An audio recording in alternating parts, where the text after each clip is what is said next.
Well, last year, I think we lit the fuse on an explosive situation here. Let me share with you a story from one of our readers of the Celebrations Pulse. My birthday is December 22nd. Not only is it close to Christmas, but I share it with my brother. We're not twins, he's 2 years older. Growing up, there were many times when my parents got us large present to share. When we got older, it was not practical for us to share gifts any longer. There were times when the gift was a combination birthday and Christmas gift. Of course, I realize now that my parents struggled financially most of the time, and they did the best they could to provide us with the best birthday and Christmas gifts they could. Still, at the time, as a young child, I could not help but feel a little cheated. Thanks, Kathy from Tennessee. It's amazing to hear the stories. We started covering this subject a year ago when we got a letter from somebody in our community about how they always felt like they got gypped, that their birthday was too proximate to Christmas, and they oftentimes didn't get a individual birthday gift. Now, these are adults, and it just shows you how important birthdays are to all of us, and that so many people feel like whether it was New Year's, I have a grandson who was born on New Year's Day, or it's especially Christmas, 4th of July, all of these people with what we have called the forgotten birthdays. It's an important day, which means it's not only is it important to us, but it's important for us to remember how important birthdays are to other people and to recognize it, remember them, get them a gift when it's appropriate, but certainly recognize and celebrate their special day. You'd like it if they did it to you.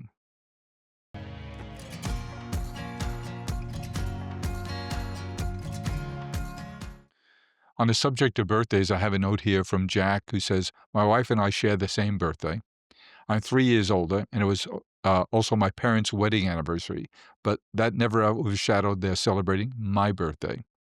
When we first spent time together driving to a conference we were all attending, my friend mentioned my wife's 21st birthday was coming up. Making conversation, I asked her when. She was thinking I was a lame pickup line, but I fumbled to retrieve my driver's license to show her that it was my birthday, too.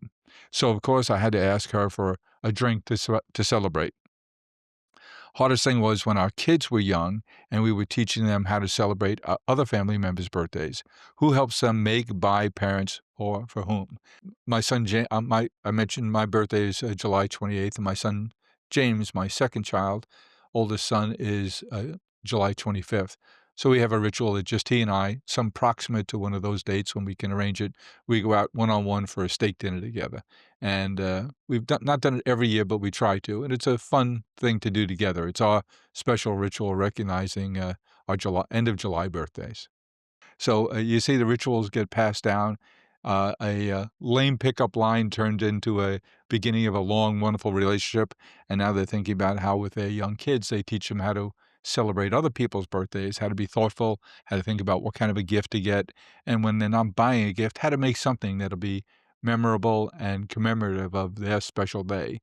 And I'll assure you that the cards that I save are the ones that my grandkids handmade and wrote something special in. Somehow, they never get tossed out. They're always in a special place on my desk.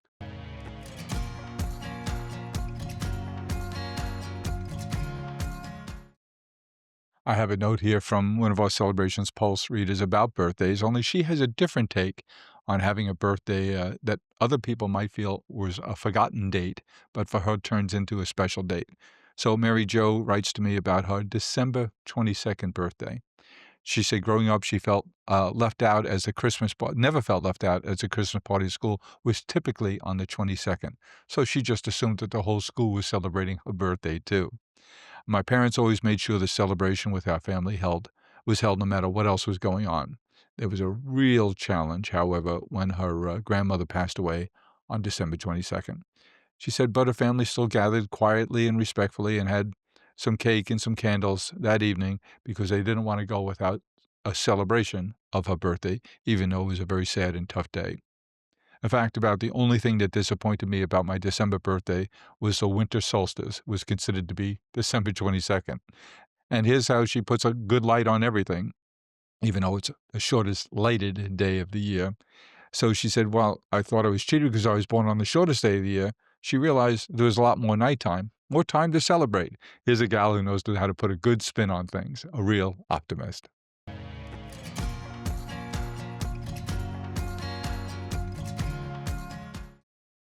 Talking about birthdays being proximate to Christmas, here's one. One of our readers, Debbie, writes to us about her birthday being December 20th. She said, "My papa always called me the Christmas baby. My family decided early on to celebrate my birthday by putting up the Christmas tree on the 20th.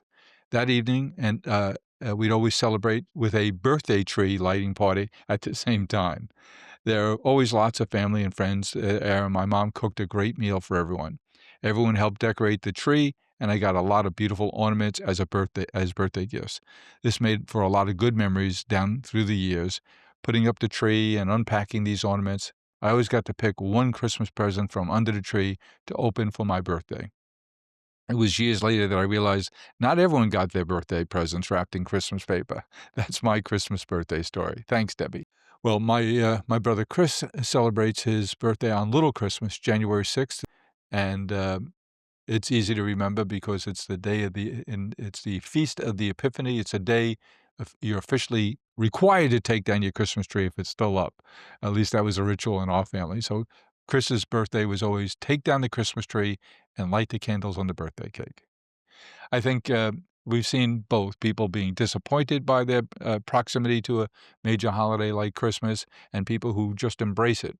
And it shows you that attitude is everything. And how do you, and for her parents, in this case for Debbie, for her parents to make it something special, something commemorative, so that she'd never feel cheated by not getting the proper recognition. She had a birthday tree celebration. And I like her line at the end about it was years later she realized not every birthday present came wrapped in Christmas paper. Debbie, good idea, good spirit. That's how to put a positive spin on things.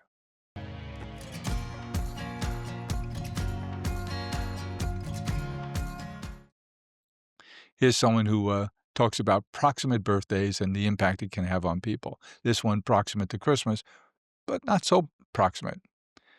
The note from Sally reads, "My best friend's birthday is on December 1st. One year I was wrapping her gifts. Without thinking, I grabbed the Christmas paper to wrap it. As I finished wrapping it, making it look very special, I thought to myself, what the heck am I doing? This needs birthday paper. Unfortunately, she didn't have any around, so she went to the store, got some really extraordinary paper, made special bows, and even made her a handmade card. She was so happy to see birthday paper, she said. She mentioned that our family always wrapped her presents with Christmas paper, and frankly, it bothered her.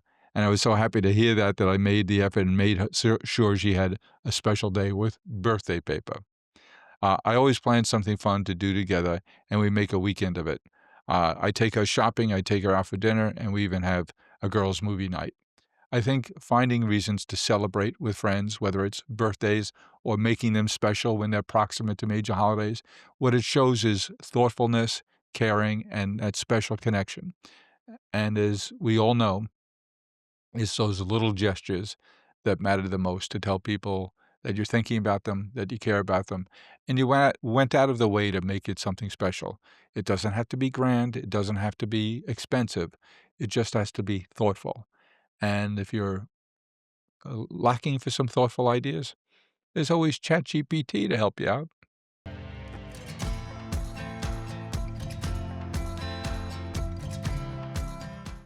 I have another note here from Rita. I celebrate all month. That is, she has a December birthday. Aren't all those gatherings and parties for me? This way, if days are busy and there's at least another day to enjoy personally.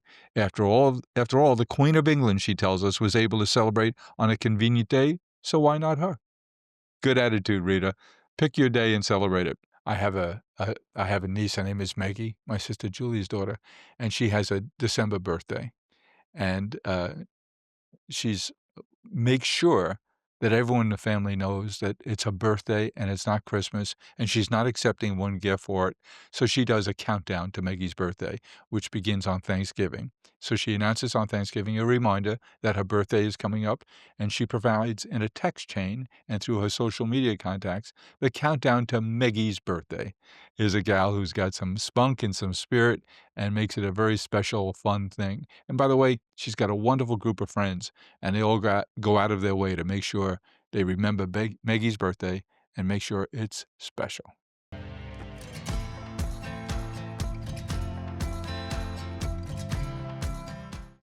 It's all around birthdays and proximate to holidays, all of which reinforces how important birthdays are, how much fun and rewarding they can be for us and for the birthday celebrant both.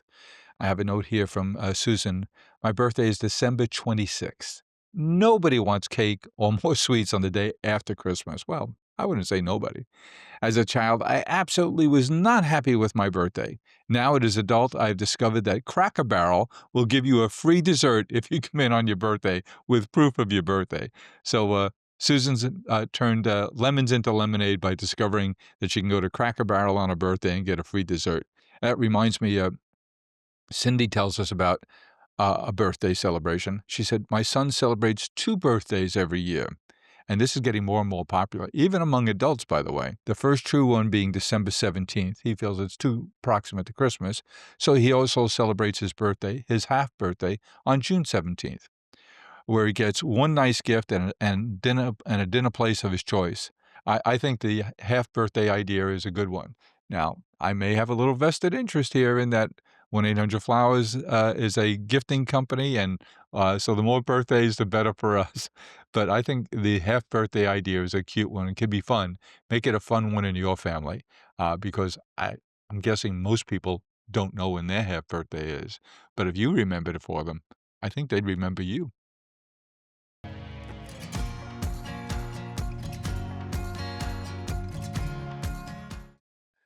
I think the lesson, I've learned from reading all your correspondence and notes and all about, birthdays in general are important, and what I've taken from our discussions here and your notes is that we should go out of our way to make sure we remember and recognize and celebrate the birthdays of all the people that we care about, the people that are close to us, family, friends, coworkers, and find the ways to create little rituals to make it special for that person.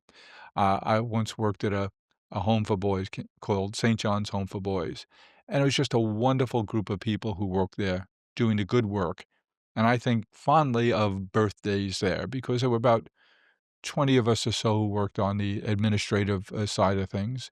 It was a big home for boys. And my assistant was a terrific lady. Her name was Jane, and Jane would organize our lunch celebrations for the birthday. So we'd gather in a conference room, and everyone would bring a little something in, and whoever's birthday it was had to wear this a corny, funny hat. And everybody went along with it. And if it was your birthday, you wore your hat. And each of this like crown hat was each of us something special about our name or a picture of us. And she just had a way of creating ritual and remembering things and forcing. If you could sit there with a funny crown on your head and enjoy lunch with your friends, it sort of humanized you and brought everybody to the same level and just made it pure, wholesome, corny, and corny is good fun. We have a wonderful community of people who are interested in having more and better relationships in their life, and we're here to help and learn from you and get greater ideas because no one has ever said, no one has ever said, I have way too many people who love me. I've never heard it. I don't think I ever will.